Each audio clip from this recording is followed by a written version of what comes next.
வணக்கம் group 4 students. நேற்று பார்த்தீங்கன்னா திருக்குறளுக்கு ஒரு டெஸ்ட் போட்டிருந்தோம் இல்லையா, ஆன்லைன் டெஸ்ட்டு. அதுக்கான ஆன்சர் கீ தான் பார்க்க போகிறோம். நிறைய பேர் பார்த்தீங்கன்னா அட்டன் பண்ணியிருந்தீங்க. ஸோ அட்டன் பண்ண எல்லாருக்கும் பார்த்தீங்கன்னா வாழ்த்துக்கள். நான் கொடுக்குற டெஸ்ட்டும் நான் கொடுக்குற கிளாஸையும் கண்டினியூஸாக ஃபாலோ பண்ணாலே போதும், நீங்கள் வந்து குரூப் 4 எக்ஸாம் கிளியர் பண்ணலாம். தமிழில் முழுக்க முழுக்க என்னுடைய பங்களிப்பு இருக்கும். ஓகேவா? ஜிகேவுக்கும் பார்த்தீங்க அப்படின்னா நான் வந்து ஆல்ரெடி வீடியோ போட்டுட்ருக்கிறேன், செக் பண்ணுங்கள். அதாவது ஆர்பிஎஃப், அதாவது ஜிடி கான்செப்டும் ஆர்பிஎஃப் வீடியோ போட்டிருப்பேன். அடுத்து பார்த்தீங்கன்னா ஐஎன்எம், பாலிட்டி ஐஎன்எம் 2 வீடியோ போட்டிருப்பேன், செக் பண்ணி பாருங்கள். அதுவுமே பார்த்தீங்கன்னா குரூப் 4க்கு போதும். ஓகேவா? இல்லை அதுக்கு முன்னாடி பார்த்தீங்கன்னா போலீஸுக்குன்னு சொல்லி வீடியோ போட்டிருப்பேன். ஹிஸ்ட்ரி, ஜாகிரஃபி, அடுத்து பார்த்தீங்கன்னா எக்கனாமிக், இந்த மாதிரி தனியாக போட்டிருப்பேன். அந்த வீடியோ பார்த்தாலும் போதும். ஓகேவா? ஜிஎஸ்க்கு அவ்வளோ தான் கேட்பாங்க. ஏன்னா உங்களுக்கு 10ஆம் வகுப்பு தரம் அப்படிங்கிறதுனால நீங்கள் அதை பார்த்தாலே போதும். ஓகேவா? ஸோ வாங்க எனக்கு இந்த திருக்குறள் தேர்வு இருக்குல்ல, முதல் மாதிரி தேர்வு. ஸோ அதுக்கான ஆன்சர் கீயை பார்த்துடலாம். இதுக்கான பிடிஎஃப் வந்து நம்ம டெலிகிராம் சேனலில் போடுறேன், செக் பண்ணி பார்த்துக்கோங்க. உங்களுக்கு 25 கொஸ்டின் சொல்லியிருந்தேன், 25 கொஸ்டின் அட்டன் பண்ணியிருப்பீங்க. ஸோ அதுக்கான ரேங்க் லிஸ்ட்டும் பார்த்தீங்கன்னா நம்ம டெலிகிராம் சேனல் அப்லோட் பண்ணுறேன். ஓகேவா? ஆன்சர் கீயை போட்டு உங்களுக்கு ரேங்க் லிஸ்ட்டும் போடுறேன், நீங்கள் செக் பண்ணிக்கோங்க. ஸோ வாங்க நம்ம டேரெக்டாக கொஸ்டின் போயிடலாம். முதல் கொஸ்டின் பாருங்கள். திருக்குறளில் அறத்துப்பாலில் உள்ள அதிகாரங்கள் எத்தனை? இது பார்த்தீங்கன்னா முதல் கேள்வியாக கேட்டிருந்தேன். அதுக்கு சரியான ஆன்சர் பார்த்தீங்க அப்படின்னா ஆப்ஷன் சியில் இருக்கக்கூடிய 38 இதான் பார்த்தீங்கன்னா சரியான ஆன்சர். அந்த டேஷில் வந்து நான் வந்து ரெட் கலரில் மார்க் பண்ணியிருப்பேன். ஓகே, அதுதான் பார்த்தீங்கன்னா ஆன்சர். அடுத்து, திருக்குறள் 2 அடி டேஷ் பாவால் ஆனது. 2 அடி குறள் வெண்பாவால் ஆனது தான் திருக்குறள். அடுத்து, மூன்றாவது கேள்வி. திருக்குறள் ஒரு டேஷ் நூல். 10 பாட்டா, 8 தொகையா, 14 மேல் கணக்கா, 14 கீழ்கணக்கா?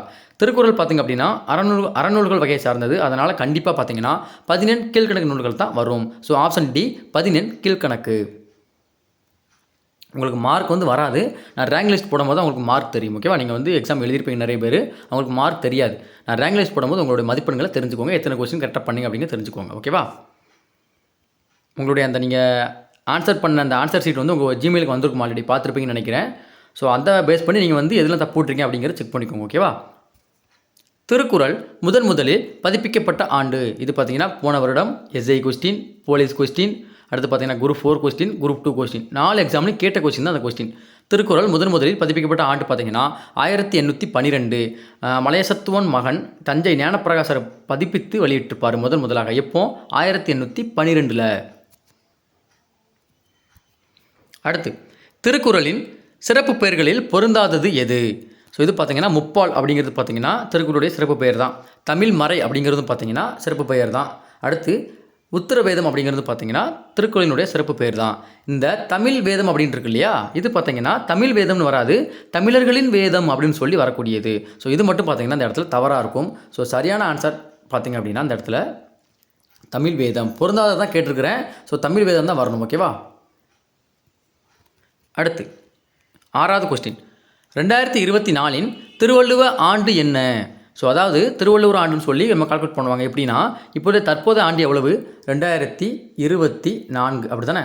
ஸோ இது கூட திருவள்ளுவர் வாழ்ந்த காலமான கிபி 31 ஆட் பண்ணணும், அவ்வளோதான். ஸோ 2 கூட்டுங்க, எவ்வளோ வருது பாருங்கள். 5 2 3 5 0 2 2055 அப்படியே ஆன்சர் வரணும். ஓகேவா? ஸோ 2055 எங்கே இருக்குது? ஆப்ஷன் பியில் இருக்குது பாருங்கள். இதான் பார்த்தீங்கன்னா சரியான ஆன்சர். 2055 தான் 2024 திருவள்ளுவர் ஆண்டு. அடுத்து, 7வது கொஸ்டின். பெருநாவலர் என்று அழைக்கப்படுபவர் யார்? பெருநாவலர் என்று அழைக்கப்படுவர் யார்?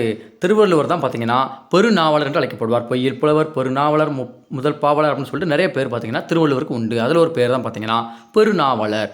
So option C Thiruvalluvar. அடுத்து, திருக்குறளில் இடம்பெறும் ஒரே ஒரு பழம் எது? ஸோ முக்கியமான கொஸ்டின். நான் கிளாஸ் நடக்கும்போது நீங்கள் வந்து கிளாஸை ஃபுல்லாக கவனிச்சிருந்தாலே இந்த இதில் பார்த்தீங்கன்னா 25க்கு 25 நீங்கள் வாங்கியிருக்கலாம். ஓகேவா? ஸோ திருக்குறளில் பார்த்தீங்கன்னா ஒரே ஒரு பழம் தான் இடம்பெறும். அந்த பழத்தின் பேர் பார்த்தீங்கன்னா நெருஞ்சி பழம். ஆப்ஷன் சியில் இருக்கக்கூடிய நெருஞ்சி பழம். உங்களுக்கு கொஸ்டின் ஈஸி தான். அடுத்து பார்த்தீங்கன்னா அதில் கூட ஆப்ஷனும் ஈஸியாக தான் இருக்கும், நீங்கள் பார்த்தாலே தெரிஞ்சிருக்கும். ஓகேவா? ஸோ பிகினருக்கு ரொம்ப ஈஸியாக இருக்கும். அடுத்து, திருக்குறளுக்கு முதலில் உரை எழுதியவர் யார்? ஸோ திருக்குறளுக்கு பார்த்தீங்கன்னா 10 பேர் உரை எழுதியிருப்பாங்க. அதில் முதலாக மணக்குடவர் அப்படிங்கிறவர் பார்த்தீங்கன்னா முதலாக உரை எழுதியிருப்பார் திருக்குறளுக்கு. ஸோ மணக்குடவர் தான் பார்த்தீங்கன்னா திருக்குறளுக்கு முதலில் உரை எழுதியவர். இந்த உரைகளிலே சிறந்த உரை தான் பார்த்தீங்கன்னா பரிமேல் அழகருடைய உரை. இது ஒரு ப்ரீவியஸ் கொஸ்டின் தான்.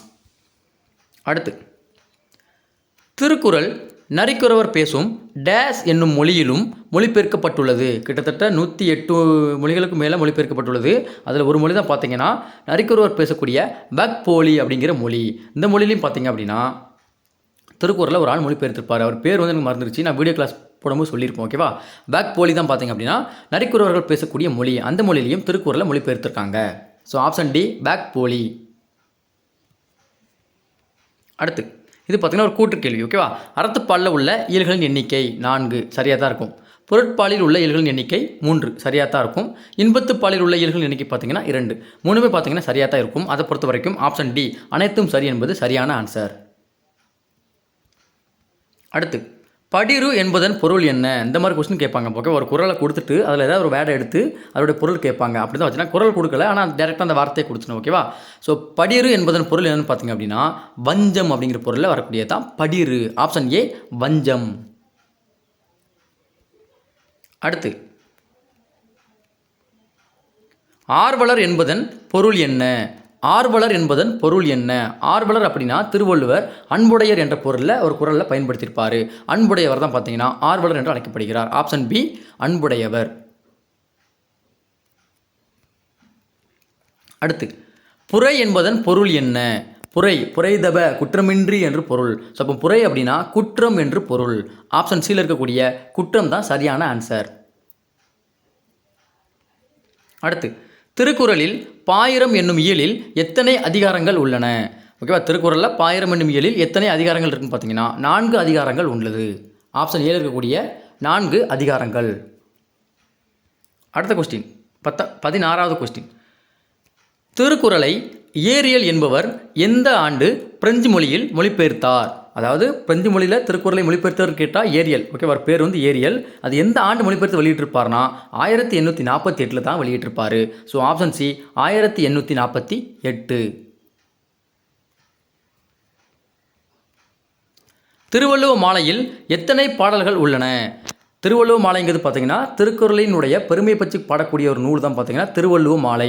இதில் 55 பாடல்கள் இருக்கும். 52 புலவர்கள் பாடியிருப்பாங்க. அதில் 55 பாடல் என்பது ஆப்ஷன் டியில் இருக்கும். So option D 55. ஓகேவா? அதில் கபிலர் ஒரு ஆள். ஓகேவா? ஒரு முக்கியமான ஒரு பாடலாம் பாடிப்பார். பின்னாடி கொஸ்டின்லேயே கொடுத்துருப்போம். இந்த அடுத்த கொஸ்டின் தான் நினைக்கிறேன். ஓகேவா? ஸோ 52 புலவர்கள் பாடியிருப்பாங்க. இதை திருவள்ளுவ மாலையை 55 பாடல்கள் உள்ளது. ஓகேவா? நல்லா நான் வச்சுக்கொண்டு மறந்துடக்கூடாது. 52 புலவர்கள், 55 பாடல்கள். இந்த கொஸ்டின் ஃபுல்லாகவே பார்த்தீங்கன்னா என்னுடைய நான் கிளாஸ் போட்டிருப்பேன். திருக்குறளை பற்றி ஒரு 4 வகுப்பு போட்டிருப்பேன். அந்த 4 வகுப்புலேருந்து எடுக்கப்பட்ட கொஸ்டின் மட்டும்தான் இது. ஓகேவா? நீங்கள் வேறு எதுவுமே படிக்கணும். அதுக்கான பிடிஎஃப் நம்ம டெலிகிராம் சேனலில் போட்டிருக்கேன். அதை படித்தாலே போதும். இந்த ஆன்சர் இந்த கொஸ்டினில் 25 வாங்கிடலாம். அடுத்து திணையளவு போதா சிறுபுல் நீர் நீண்ட பனையளவு காட்டும் என்ற பாடலை பாடியவர்? இது பார்த்தீங்கன்னா திருவள்ளுவ மாலை அப்படிங்கிற நூலில் இடம்பெற்ற ஒரு பாடல் வரி. இதனுடைய விளக்கம் பார்த்தீங்கன்னா ஆல்ரெடி வகுப்புலேயே சொல்லியிருப்பேன். மறுபடியும் சொல்கிறேன். என்னென்னு பார்த்தீங்கன்னா அந்த பனைமரம் பார்த்தீங்கன்னா புல்லை விட பெரியது. அப்படி தான். ஸோ சாதாரண புல் இருக்கும், அதை விட பெரியது பனைமரம். அந்த புல்லில் காலையில் பனித்துளி தங்கி அந்த புல்லினுடைய நுனியில் பனித்துளி தொங்கும். அப்படி தான். ஸோ அந்த பனித்துளியின் வழியாக தூரத்தில் உள்ள ஒரு பனைமரத்தை பார்க்கும்போது பார்த்தீங்கன்னா அந்த புல்லை விட சின்னதாக தெரியுமா? ஏன்னா புல்லை விட சின்னது தான் அந்த பனித்துளி. அப்படி தான். ஸோ பனித்துளி வந்து புல்லினுடைய நுனியில் தொங்கக்கூடியது. அதில் பார்த்தீங்கன்னா அந்த பனித்துளியில் தெரிந்த பனைமரம் பார்த்தீங்கன்னா ரொம்ப பெருசாக இருக்கும். சிறுசாக இருக்கும். ஓகேவா? இதோடைய அறிவியல் சயின்டிஃபிக் ஒரு இது என்னென்னு பார்த்தீங்கன்னா அதிலே பார்த்தீங்கன்னா அவர் வந்து என்னது தொலைநோக்கி அப்படிங்கிறத சொல்லியிருப்பார். ஓகேவா? தொலைநோக்கி வந்து கண்டுபிடிச்ச தத்துவத்தை இவர் விளக்கியிருப்பார். யார்? கபிலர். இந்த பாடல் எதில் இடம்பெற்றது? திருவள்ளுவ மாலை. Option C Kapilar. அடுத்த கொஸ்டின். தாம் கற்றதை பிறருக்கு எடுத்து கூற இயலாதவரை திருவள்ளுவர் எவ்வாறு குறிப்பிடுகிறார்? அதாவது பார்த்தீங்கன்னா பொறாம பிடிச்சவன் மேக்ஸிமம் நிறைய பேருக்கு தெரிஞ்சிருக்கும். ஸ்கூல் டைமில் தெரிஞ்சிருக்கும், காலேஜ் டைம்லையும் தெரிஞ்சிருக்கும். முன்னாடி உங்கள் ஃப்ரெண்டு யாருக்கு இருப்பாப்பில் நல்லா தெரிஞ்சவனாக இருக்கும். ஸோ எக்ஸாமில் காட்ட சொன்னால் காட்ட மாட்டாப்பில். அந்த மாதிரி அது வந்து வேறு, அது வந்து தப்பு. அந்த மாதிரி உள்ள நம்பர். ஓகேவா? அது தப்புன்னு கிடையாது கொடுக்குறது அப்படின்னு தெரிஞ்சும் கற்றுக் கொடுக்க மாட்டார் இல்லையா? ஸோ அவர் தான் பார்த்தீங்கன்னா திருவள்ளுவர் ஒரு மாதிரி சொல்லியிருக்காரு. என்ன சொல்லியிருக்காரு? மனம் வீசாத மலர் அப்படிங்கிற பேரில் சொல்லியிருப்பார். ஆப்ஷன் பி மனம் வீசாத மலர். அடுத்த கொஸ்டின். சுக்கிர நீதி மனநூல் முதலியவற்றின் வழிநூல் திருக்குறள் என்பாரின் கூற்றை மறுத்து திருக்குறள் முதல் நூலே என்றவர். அதாவது சுக்கிரநீதி மனநூல் அப்படின்னு சொல்லி 2 நூல்கள் இருக்குது. அந்த நூல்களுடைய வழிநூலாக எழுதுறது தான் திருக்குறள் அப்படின்னு சொல்லி நிறைய பேர் சொல்லியிருப்பாங்க. புலவர்கள் நிறைய பேர் சொல்லியிருப்பாங்க, அறிஞர்கள் கொஞ்சம் பேர் சொல்லியிருப்பாங்க. அப்படிலாம் கிடையாது அப்படின்னு சொல்லிட்டு ஒரு ஆள் திருக்குறளுங்கிறது பார்த்தீங்கன்னா தமிழில் எழுந்த ஒரு தனி நூல், அது எந்த நூலுடைய வழிநூலும் கிடையாது அப்படின்னு சொல்லி மறுத்திருப்பார். அப்படி மறுத்து கூறிய ஆள் தான் யாருன்னு கேட்குறாங்க. ஆப்ஷன் சியில் இருக்கக்கூடிய நக்கீரனார் தான் பார்த்தீங்கன்னா அந்த கூற்ற சொல்லியிருப்பார். திருக்குறளுங்கிறது பார்த்தீங்கன்னா ஒரு தனித்த நூல், அதுக்கு வழிநூல்லாம் எதுவுமே கிடையாது. அது வந்து வழிநூல் கிடையாது, ஓகேவா. அதுக்கு வந்து மூலநூல் அப்படிங்கிறது எதுவுமே கிடையாது. இது ஒரு வழிநூலும் கிடையாது, இது தனியாக எழுந்த ஒரு நூல் அப்படின்னு சொல்லிட்டு நக்கீரனார் வாதாடியிருப்பார். So option C Nakkeeranar. அடுத்து 21வது கொஸ்டின். துப்பார்க்கு துப்பாய துப்பாக்கி துப்பார்க்கு துப்பாய தூவும் மலை. இந்த குறள் மேக்ஸிமம் எல்லாருக்குமே தெரிஞ்சிருக்கும், தெரிய சான்சஸ் அதிகம் இருக்குது, ஓகேவா. நிறைய இடத்துல பார்த்துருப்பீங்க.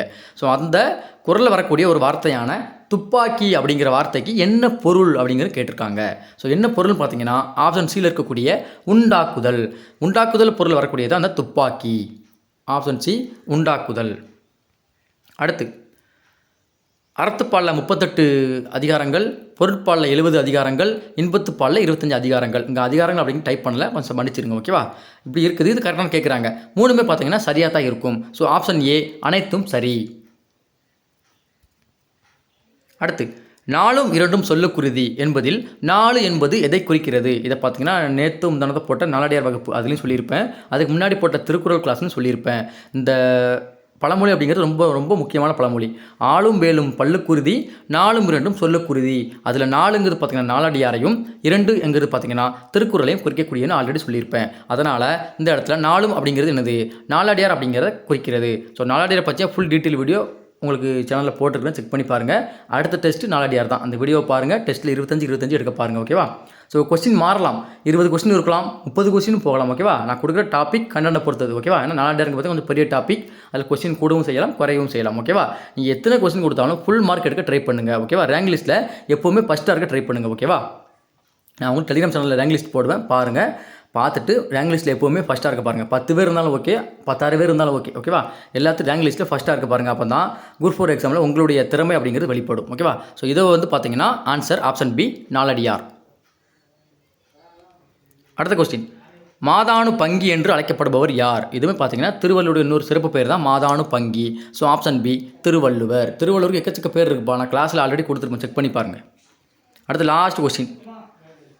திருவள்ளுவர் எந்த சமயத்தை சார்ந்தவர்? திருவள்ளுவர் பார்த்திங்க அப்படின்னா ஒரு சமண சமயத்தை சார்ந்தவர் தான், ஓகேவா. கிபி 31 வாழ்ந்திருப்பார், ஓகேவா. அதனால தான் பார்த்திங்கன்னா நம்ம வந்து தை முதல் நாளாக திருவள்ளுவர் ஆண்டாகவும் தை 2ஆம் நாளாக திருவள்ளுவர் தினமாகவும் நான் அனுசரிக்கிறோம். ஸோ அப்போ திருவள்ளுவர் பார்த்திங்கன்னா சமண சமயத்தை சார்ந்தவர். ஆப்ஷன் பி சமணம், ஓகேவா. 25 கொஸ்டின் பார்த்தீங்கன்னா ஆன்சர் கொடுத்தாச்சு. ஸோ ஆன்சருக்கு பார்த்தீங்கன்னா யூடியூப்பில் போடணும்னு சொல்லி ஆல்ரெடி கொடுத்துருந்தேன், யூடியூப்பில் போட்டாச்சு. வீடியோ பாருங்கள், உங்களுடைய மதிப்பெண்கள் என்னென்னு நீங்கள் வந்து ரேங்க் லிஸ்ட் போடுற அதை பார்த்து தெரிஞ்சுக்கோங்க. என்னென்ன தவறுகள் பண்ணிங்கன்னு சொல்லிட்டு இந்த வீடியோவும் பாருங்கள். நீங்கள் உங்களுக்கு ஜிமெயிலுக்கு வந்துருக்கும் இல்லையா, நீங்கள் ரெஸ்பான்ஸ் பண்ணது கூகுள் ஃபார்மில், அதையும் செக் பண்ணி பாருங்கள். நம்ம என்ன போட்டோம், சரியான ஆன்சர் என்ன, எத்தனை கொஸ்டின் தப்பு விட்ருக்கோம், எதனால் தப்பு விட்டோம் அப்படிங்கிறத இது பண்ணி அனலைஸ் பண்ணி பாருங்கள். அப்போ மறுபடியும் ஒருத்தருக்கு இந்த டெஸ்ட் நீங்கள் எழுதி பாருங்கள், ஓகேவா. லிங்க் ஆல்ரெடி டெலிகிராம் சேனலில் போட்டு வச்சுருக்கேன், செக் பண்ணி எழுதி பாருங்கள், ஓகேவா. ஸோ நன்றி, வணக்கம். இதை மாதிரி பார்த்தீங்கன்னா அடுத்த டெஸ்ட் நாலடியார் வரப்போகுது, அடுத்து 4 மணி கடிகை, அடுத்து பார்த்தீங்கன்னா பாரதியார் வகுப்பு போட்டிருப்பேன். அது எல்லாத்தையும் தொடர்ந்து பார்த்தீங்கன்னா உங்களுக்கு டெஸ்ட்டு ஆன்லைன் டெஸ்ட் இருந்துகிட்டே இருக்கும். நம்ம சேனலில் மட்டும் மறக்காமல் ஃபாலோ பண்ணிக்கோங்க. டெஸ்ட் ஃப்ரீ டெஸ்ட் தான், ஓகேவா. எல்லாமே ஆன்லைன் டெஸ்ட் தான். அடுத்து பார்த்தீங்கன்னா இது மாதிரி ஆன்சர் கீ விடுவோம், நீங்கள் செக் பண்ணிக்கலாம். உங்களுடைய மதிப்பெண்கள் எடுத்துக்கோங்க. தமிழுக்கு ஃபுல்லாக கவர் பண்ணி கொடுத்துருவோம், ஓகேவா. ஸோ பிசிக்கு பார்த்தீங்கன்னா ஆஃப்லைன் டெஸ்ட் வச்சேன், அதாவது பிடிஎஃப் மாதிரி கொடுத்தேன். இது பார்த்தீங்கன்னா full and full online test மட்டும் தான். ஆன்சர் கீ மட்டும் தான் உங்களுக்கு யூடியூப்பில் போடுவேன், அதை மட்டும் செக் பண்ணி பார்த்துக்கோங்க. வேறு எதுவுமே பார்க்க மாட்டோம், ஓகேவா. ஸோ இந்த பிடிஎஃப்பும் பார்த்தீங்கன்னா டெலிகிராம் சேனலில் போட்டுருவேன். வீடியோ போட்டுறேன் இல்லையா, வீடியோ போட்டுட்டு பிடிஎஃபாக வந்து பார்த்தீங்கன்னா டெலிகிராம் சேனலையும் போட்டுருவோம். அதை நீங்கள் பிரிண்ட் எடுத்து கூட யூஸ் பண்ணிக்கலாம், ஓகேவா. ஸோ நன்றி, வணக்கம். அடுத்த வீடியோவில் சந்திக்கலாம். நம்ம சேனலை மறக்காமல் சப்ஸ்கிரைப் பண்ணிக்கோங்க.